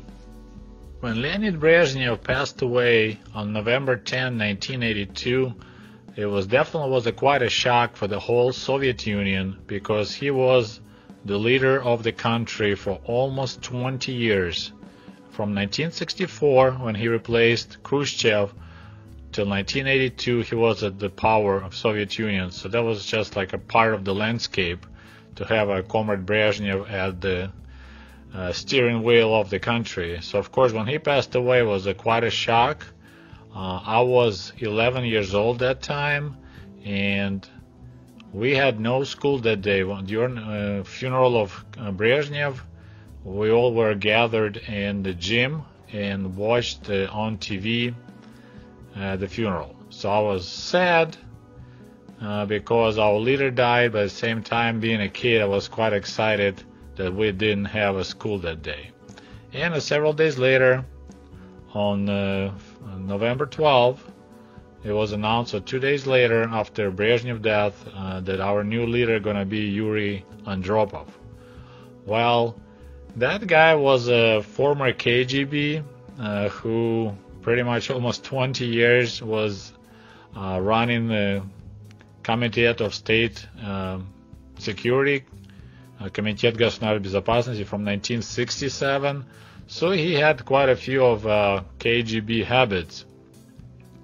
And we quite shortly started experiencing new changes in life in Soviet Union. The last years of Brezhnev reign was called Zastoy, which you can translate as like stale waters or something. So for example, if you have a creek flowing down and the branch falls across it and stops the flow, that whole water kind of gets murky and stale, and that's zastoy. So there was not much going on in the Soviet Union. The economy wasn't growing fast or not growing at all, because, you know, the reality is people work hard only under two circumstances: or they're scared to death or they're greedy. In Soviet Union, it's a socialist system. You remove the greed from equation. So the only way to force people is to have them scared of punishment, to be in prison or being sent to Siberia, to labor camps, which disappeared after Stalin. So during the Brezhnev era, pretty much no one cared about working hard, and the country was in kind of like semi-coma state. So when Andropov came, he implemented quite a few new changes. And you know, according to newspapers and TV, we were doing great. But in reality, we weren't doing that well, especially when it came to productivity. So Comrade Andropov decided to improve productivity the KGB way. They started sending cops, which we call militia, during the daytime when people are supposed to work. And remember, in Soviet Union, we had the law that if you don't work without a reason for over 3 months, you can get imprisoned for being a parasite of society. So cops started chasing down these parasites of society. Like they will go and search the movie theaters in 11 o'clock in the morning, questioning people in the movie theater, why are you here, instead of working. Same thing was going on in the shops, in the supermarkets. Well, we didn't really have supermarkets. We had Univermag, kind of like a large store. So that was pretty much the KGB style of making people work and not playing hooky and doing something else instead of working hard at your factory or other place. So we even had a saying that under Brezhnev we all were Lezhnev, which means we're just laying on its side like napping, and under Andropov we're all running galopom. Мы бегаем galopom, so we run like galloping style, like horses. Also, he started digging into corruption in the Soviet system. One of the famous things was Uzbekistan case, was the giant scheme with the cotton growers there. They were milking millions of rubles out of the government, and he started digging into that and arresting a bunch of people. Also, the Minister of Inner Affairs, after he started being investigated, he committed suicide. And his wife attempted to shoot at Mr. Andropov, but I'm not sure what happened. But anyway, so all the country was kind of snapped back into attention. Everybody was kind of a little bit scared again. It's like a second Stalin came back. But it didn't last long. Yuriy Andropov was at power only for 15 months. And his health rapidly deteriorated. And on February 9, 1984, he passed away. So once again, we had a classical music on the radio. No one knew what was going on. And then it was announced that Comrade Andropov passed away. And once again, in less than 2 years, just 15 months, we had no school again. And this is kind of sad to admit, but I was like, wow, that's kind of cool. If our leaders die that often, we have quite a few days off. Like in America, you guys have a snow day when there is too much snow. And we had a comrade leader die day in Soviet Union. And while we're on the topic of days off in school, then several days later there was announced that the new leader of the Soviet Union will be Konstantin Chernenko, and he looked very old. And I remember, I have to admit it because it's kind of funny, but it's not funny.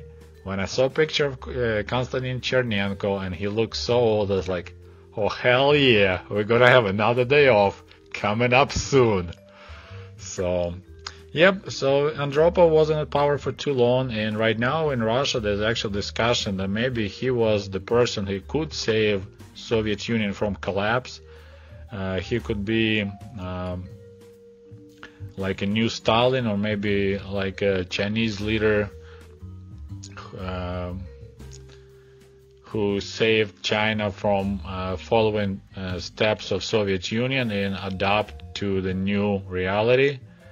Also interesting fact, Andropov was the guy who sent away Solzhenitsyn, a famous writer.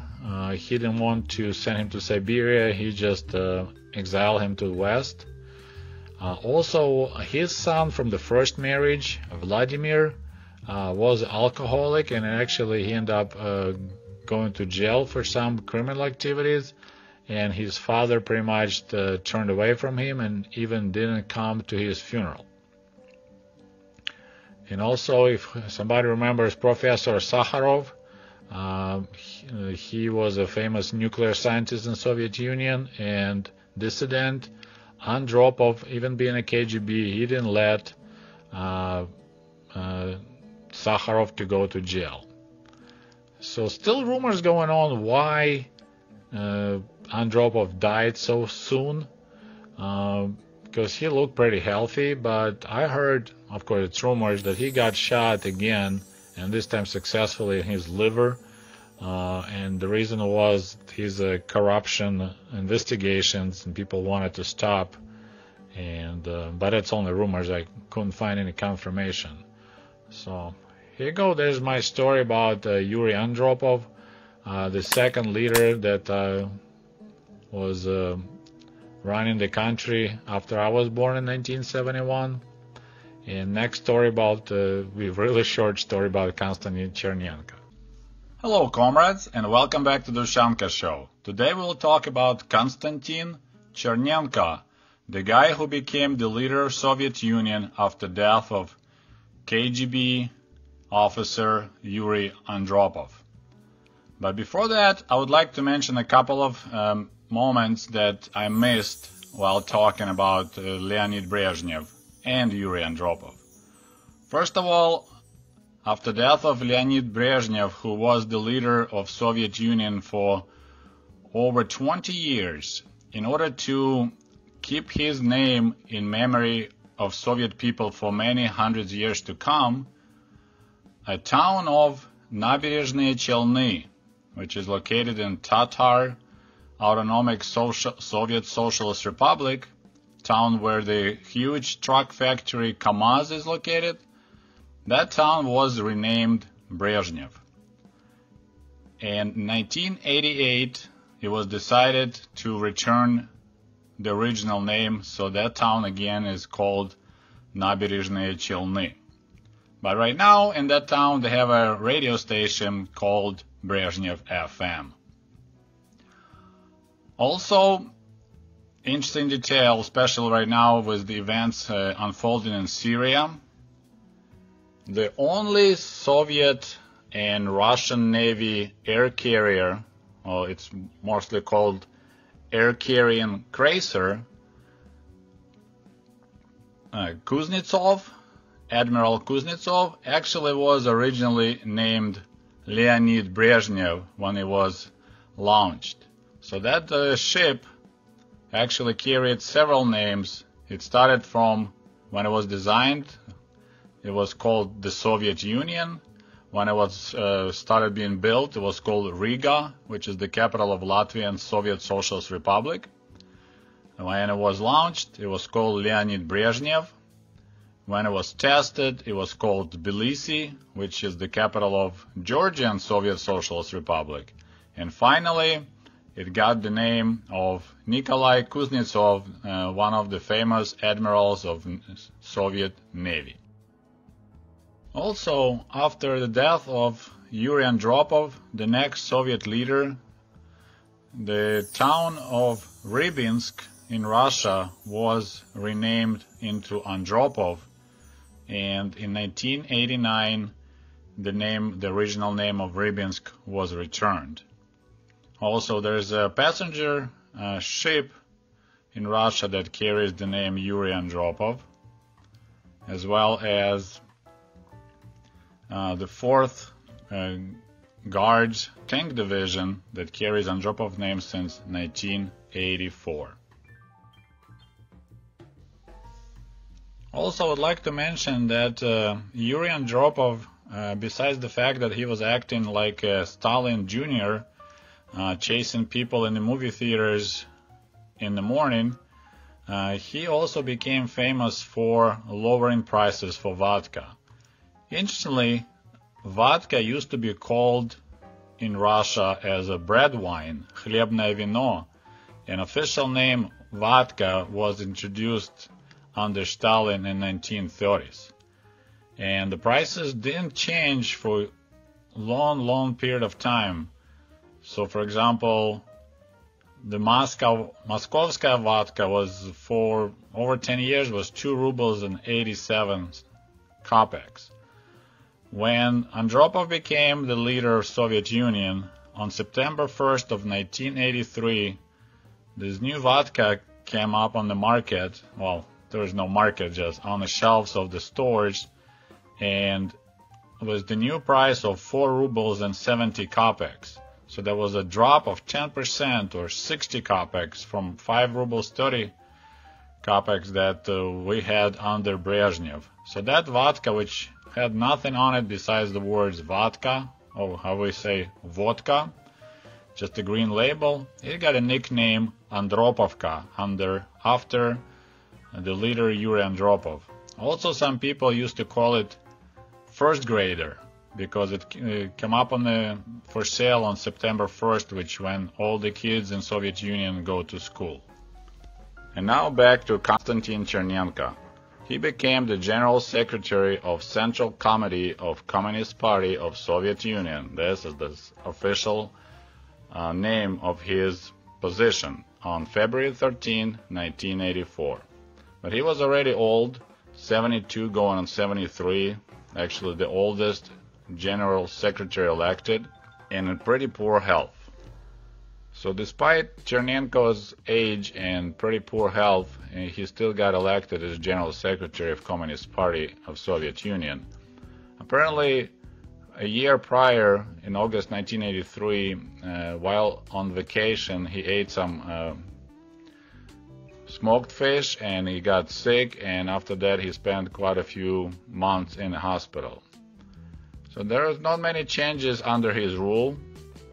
People weren't chased anymore in movie theaters during the daytime, but he critiqued a lot of bands that played music of suspicious kind, so they started chasing actually rock bands and other performers, and you can actually get the prison term for performing on your own without permission of state monopoly Roskoncert. So while in Moscow during the rule of Comrade Brezhnev, Chernenko was pretty much his personal secretary. He was taking care of all the mail coming to General Secretary, and he was writing the answers for approval. Also, any leaders, local leaders coming to Moscow to solve some problems were always trying to meet Konstantin Chernenko because he was the guy who could solve the problems. Also, he was like a personal organizer for Brezhnev, reminding him that somebody's birthday coming in or some other events happening. So Brezhnev really likes to have Chernenko around. He felt very comfortable to have him because he was never trying to like dominate or show that he's smarter.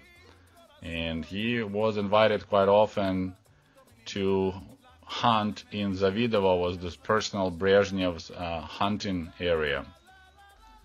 So even before becoming the General Secretary of Communist Party, Comrade Chernenko was already twice Hero of the Socialist Labor and got the Gold Stars, and that award was the highest award in Soviet Union during the peacetime. So he got first one in 1976 when he turned 65. The second one he got in 1981 when he turned 70. So you could tell those awards were like birthday presents for our leaders. And the last and the third and the last one he got in 1984 for his 73rd birthday.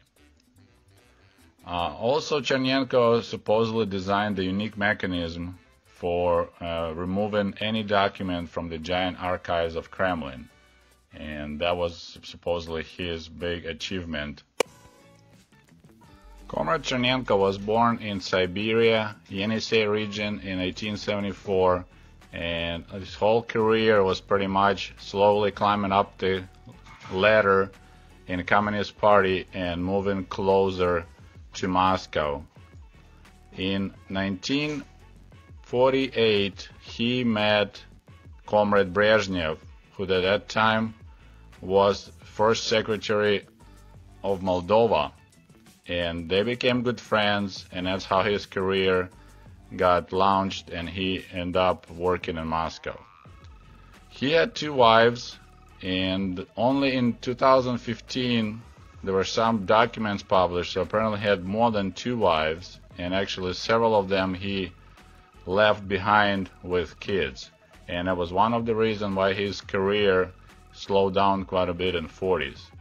So on March 10, 1985, Comrade Chernenko passed away from heart failure, and we started another fancy funeral in Moscow.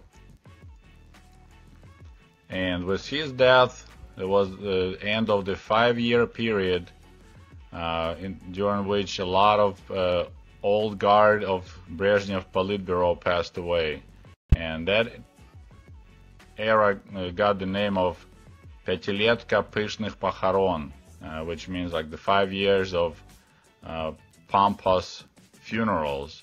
As you remember, who is interested in the history of Soviet Union and similar thing in China, during planned economy we always had 5-year plans. So the Communist Party will come up, okay, in 5 years we need to develop so many factories, build new places, we need to raise the production 10% of cars for the next 5 years. So it was always based on 5-year plan.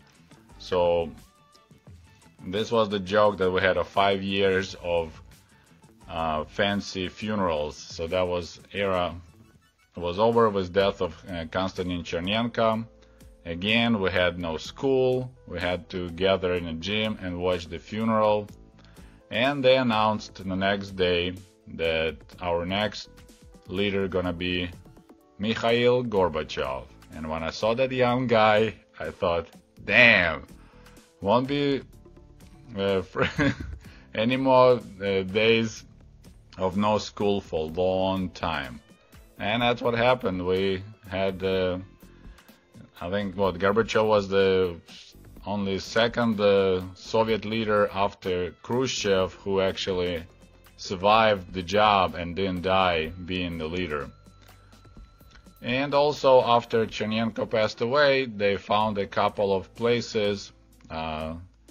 Town of Sharipovo in Krasnoyarsk region was renamed into Chernenko, and also small town in Moldova, Sholdaneshti, was renamed after Chernenko. In 1988, they returned the names back. So this is my short story about our third leader that I lived under, Konstantin Chernenko. Hello comrades, and welcome back to the Ushanka Show. Today we will talk about the first and the last and the only president of Soviet Union, Comrade Mikhail Gorbachev.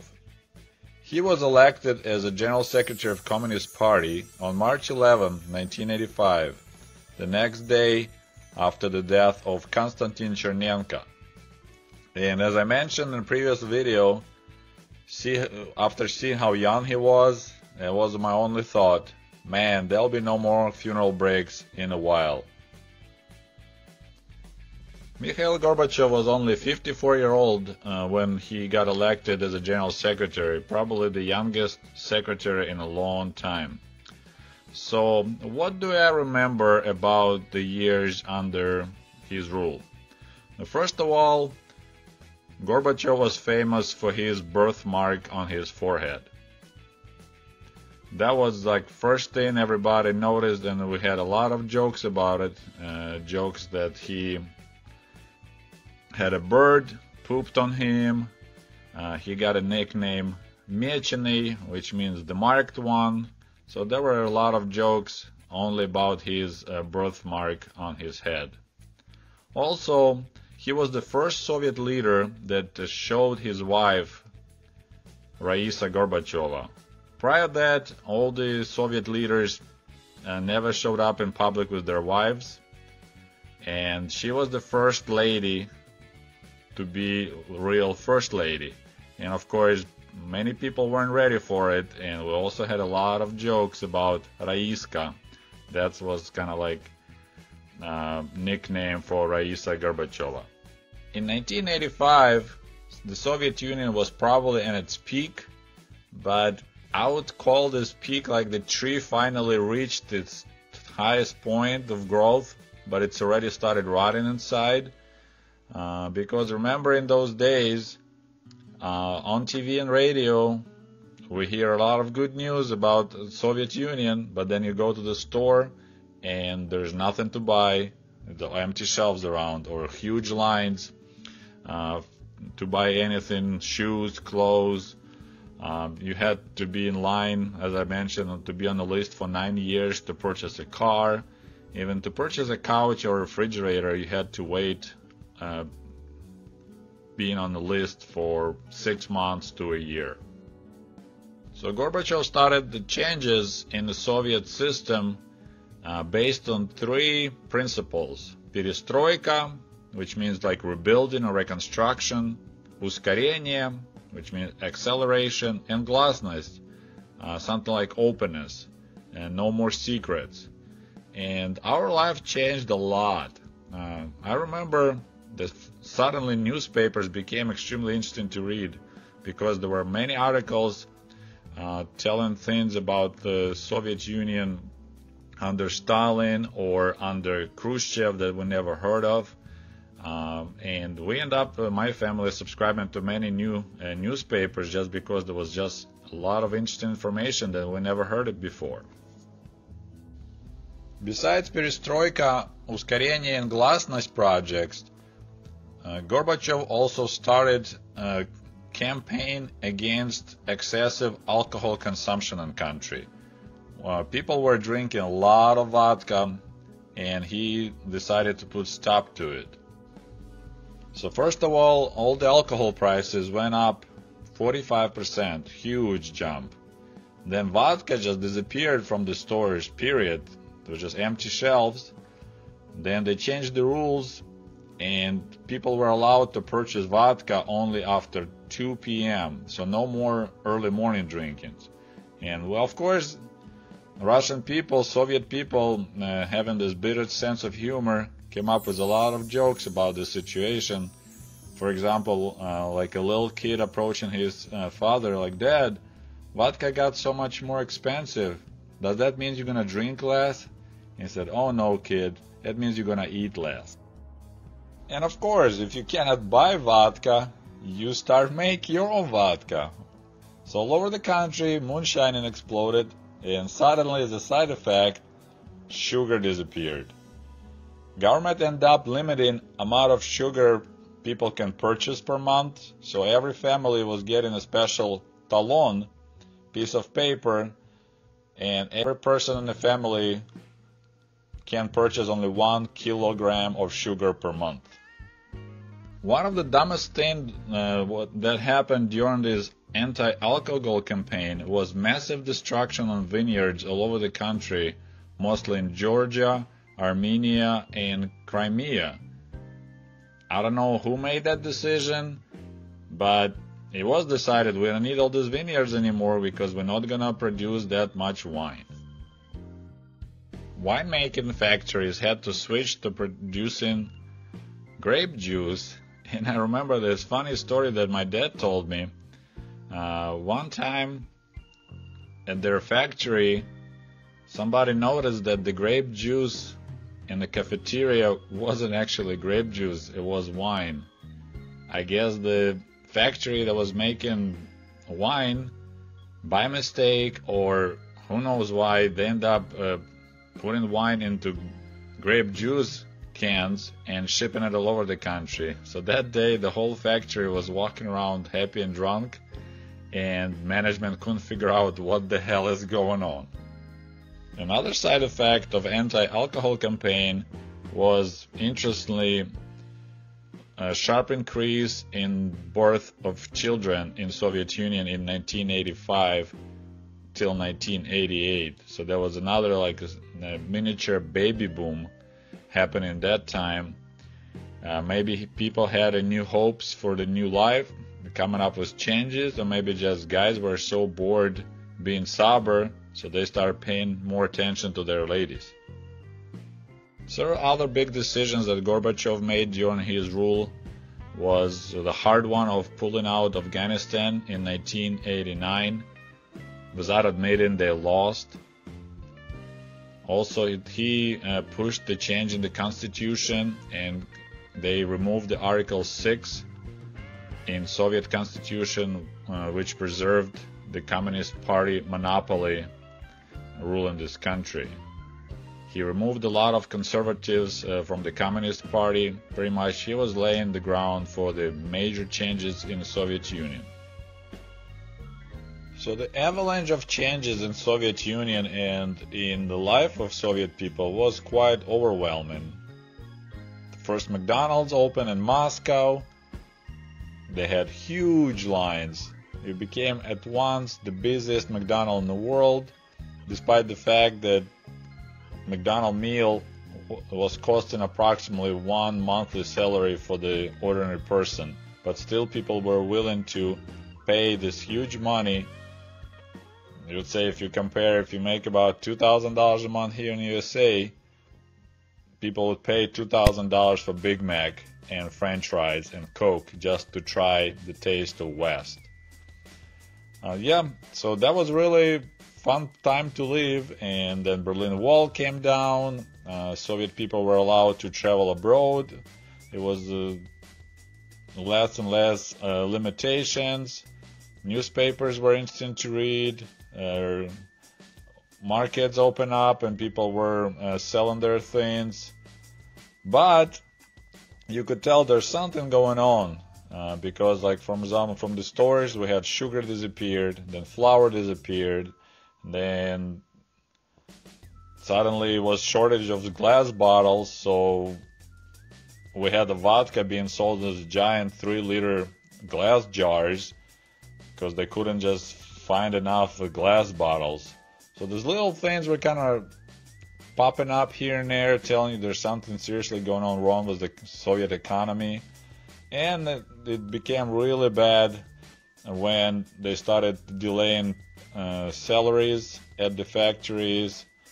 Then inflation kicked in and things started becoming more expensive. And I'll probably talk more about those things in more detail later in my next videos, but right now I just want to wrap it up, the reign of Mikhail Gorbachev. In 1991, the leaders of Belarus, Ukraine, and Russia, which Boris Yeltsin was at that time, they got together and signed the agreement dissolving the Soviet Union. And that's when Mr. Gorbachev became from the president of USSR, the president of nothing, because Soviet Union disappeared. So that's my short story about the last guy who ran Soviet Union. I hope you enjoyed the show. Thank you very much. Goodbye.